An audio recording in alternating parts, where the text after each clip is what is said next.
এটা কথাটো হল কি যে বিৰোধী দলে য'ত মাতিব লাগে তাত নামাতে। অসমত যে হাজাৰ হাজাৰ গৰু কুৰবানী হৈ আছে, মাতিব ক'ত লাগে? জীয়াই থকা গৰুত মাতিব লাগে নে যোনে গৰু মাৰি আছে সেইটোত মাতিব লাগে? কংগ্ৰেছ দলক মই চেলেঞ্জ কৰিব পাৰোঁ যে কুৰবানীৰ ওপৰত তেওঁলোকৰ মাত মাতাৰ সাহসে নাই। আমি যেনেকৈ বিজেপিয়ে ক'ব পাৰোঁ যে ইছলামে গৰুৰ কুৰবানীটোক কেতিয়াও মান্যতা কৰা নাই, যিকোনো জন্তুৰ কুৰবানী হ'ব পাৰে নে নোৱাৰে কওক? এতিয়া বিজেপিৰ সাহস আছে যে ৰাইজক অনুৰোধ কৰিব যে ৰাইজ অহাবাৰ গৰুৰ কুৰবানী নকৰিব, ছাগলীৰ কুৰবানী কৰক। কংগ্ৰেছে পাৰিব নেকি? কংগ্ৰেছে 7 জনম ল'ব লাগিব এইটো কথা ক'বৰ কাৰণে। কংগ্ৰেছেতো নোৱাৰে। তাৰমানে গৰুৰ শুভচিন্তক কোন? আজিলৈকে কেতিয়াবা এই যে দোকানে পোহৰে নামঘৰ মন্দিৰৰ সন্মুখত গৰু বিক্ৰী হৈ থাকে, কংগ্ৰেছে ক'ৰবাত প্ৰতিবাদ কৰা দেখিছে নেকি? বা ধুবুৰীত যে ইমান ডাঙৰ ঘটনা হ'ল, আজিও হাজোত এটা নামঘৰৰ সন্মুখত গৰুৰ মাংস পোৱা গৈছে, কংগ্ৰেছে এটাও গৰিহণা দিব নেকি? গতিকে কংগ্ৰেছে জীয়াই থকা গৰুৰ কথা ক'ব নালাগে নহয়, মৰা গৰুৰ কথাহে ক'ব লাগে কোনে মাৰিলে। গতিকে কংগ্ৰেছ পাৰ্টিটোৱে উল্টা, য'ত বাজিব লাগে তাত নাবাজে, য'ত বাজিব নালাগে তাত বাজে।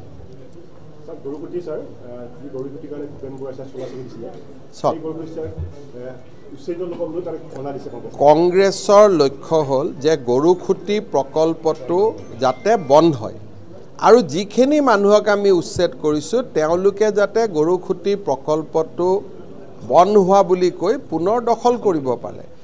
যোৱাকালি গৰু খুঁটি ৰাইজে কি ক'লে যে আমি তেজ দিম, কিন্তু আমি ইয়াত কাকো সোমাব নিদিওঁ। গতিকে কংগ্ৰেছক ইমান ডাঙৰ ৰাইজে উত্তৰ দিয়াৰ পিছত মই আৰু উত্তৰ দিয়াৰ কোনো প্ৰয়োজন নাই। দ্বিতীয়তে আপোনালোকে মনত কৰক যে এতিয়া নাৰেংগী কৰোৱাৰ দলং হৈ যোৱাৰ পিছত গৰু খুঁটিৰ মাটিৰ ভেলু কিমান বাঢ়ি যাব, আৰু এই মাটিৰ অধিকাৰ কাৰ লগত? থলুৱা ৰাইজৰ লগত। আজি যদি গৰু খুঁটি সময়ত উচ্ছেদ নহ'লহেঁতেন, এই যে মস্ত দলং হোৱাৰ পিছত ওচৰৰ গোটেই মাটিৰ ভেলুৱেশ্যন বাঢ়িব, এইটোতো আমাৰ খিলঞ্জীয়া মানুহে নাপালেহেঁতেন। এতিয়া গৰু খুঁটিৰ ভিতৰত অকল এগ্ৰিকালচাৰে নহয়, দুদিন পিছত গৰু খুঁটিত চৰকাৰী প্ৰকল্পও কৰিব পৰা হ'ব। বোলে উদ্যোগ এটা আনিব লাগে, উদ্যোগো আনিব পাৰিব, মাটি আছে। ক'ৰবাত বোলে এখন হস্পিটেল কৰিব লাগে, তাকো কৰিব পাৰিব, কাৰণ গুৱাহাটী ওচৰ হ'ব, মঙলদৈ ওচৰ হ'ব।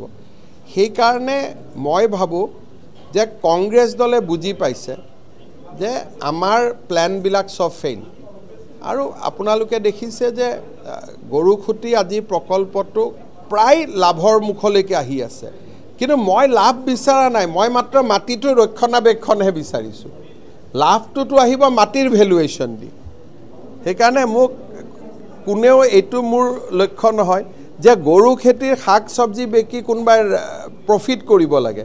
প্ৰফিট কৰিবৰ কাৰণে আকৌ খাৰুপেটীয়াৰ দৰে তাত ভেজাল ফাৰ্টিলাইজাৰ মাৰিব লাগিব, তেতিয়াহে গৈ চব্জিৰ প্ৰফিট হ'ব, নহ'লে প্ৰফিট নহয়। কিন্তু প্ৰফিট ক'ৰ পৰা হ'ব? মাটিৰ ভেলুৱেশ্যনটোৰ পৰা। মথাউৰি হ'ব, ৰাস্তা হ'ব, মাটিৰ ভেলুৱেশ্যন বাঢ়িব।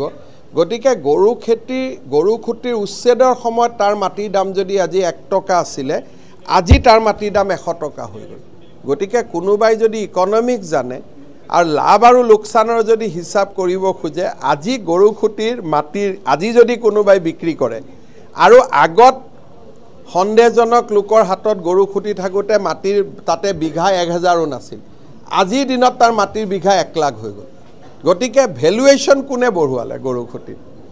সেইকাৰণে কংগ্ৰেছৰ কোনো মানে মোৰ দুখ লাগে পাৰ্টিটোলৈ, যিটো পাৰ্টিয়ে কুৰবানীৰ বিৰুদ্ধে মাত মাতিব নোৱাৰে, নামঘৰত গৰু থ'লে মাত মাতিব নোৱাৰে, সেই পাৰ্টি আকৌ এটা গৰুৰ ৰাজনীতি কৰি আছে,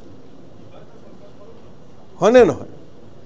গতিকে তেওঁলোকক আপোনালোকে ক'ব যে অদৰকাৰী সময় নষ্ট কৰিব নালাগে, ভাল কামত সময় নষ্ট কৰক, হ'ব?